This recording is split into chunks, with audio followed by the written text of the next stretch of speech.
In this second video, you will learn how to set up your own Flipgrid. So let's get started. Now the best way to do this is to make sure it's on Educator and to say that you want to log in with Google, because we know we already have our Google account set up. So by logging in with Google, let me see, hopefully this works. Yeah. You'll be able to get started. Now when you're in the Flipgrid homepage, you will see this blue button here that says New Grid. The grid is the place where all of the discussion topics are stored, and they look like this. For you as the teacher and for the students, I'll just show you.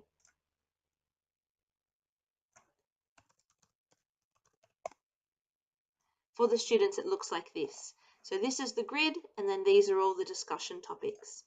To start a grid, you say New Grid. Once you're in your grid, actually we'll go back, we'll start a new grid.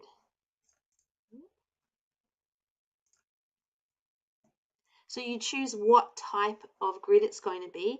Classroom, it's going to require a password, which is great for privacy. You can also set up grids that are connecting with others around the world. And if you don't want to set one up yourself, I'll show you in the third video of this session how to find the ones that are already set up, so you can start connecting with other kids around the globe, which is exciting. So you say classroom. Now you need to set the password.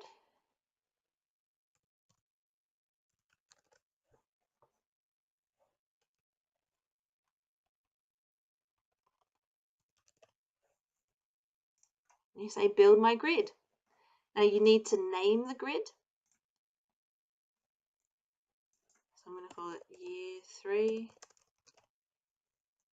Okay, then it makes the unique code, and that is what the students will need to type in either to the website or to their app to get access to the grid, and then you can just write a little bit of it, describe the purpose of the grid. So then you will see that I now have a grid.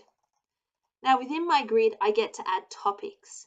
So this is how you add a topic. So the title for the topic, this one today I'm going to set up is Holiday Adventures.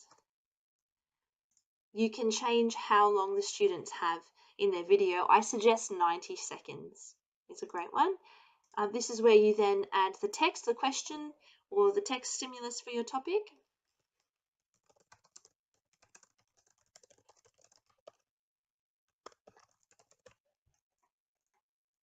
Okay, you can say that you need an email address to submit it or not. I leave it like that. Now this is where you get to add different things. So if you have a YouTube clip that you want the students to watch and then respond to, you say add video and you type in the YouTube link there. An image can be added. You can record your own video. You can also attach different things. So you can attach a Google Doc or something like that just by adding a link just in there. And I'll just go down, we leave it all like that. We say create topic. And now it's ready to go. Now you can see that it gives you an individual flip code for that particular discussion topic, which is different to the one it gives you for the whole grid. So if you give students this one for the whole grid, they get to access all the discussion topics that you put in. If you just give them this one, then they just get to leave a response in that one there. This is where you get to see the responses as they start to trickle in. And yeah, now here is the exciting thing. Up until about a month ago, Flipgrid was free for educators, but you could only have one grid in action.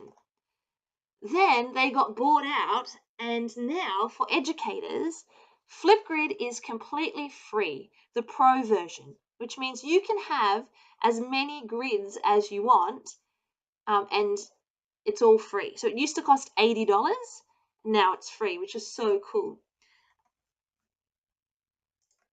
So that might work if you have different classes, or maybe you want to have some for students and use some for staff meetings or sharing ideas amongst staff members. Many different ways to use it. Give it a go, set up a grid, and see how you go.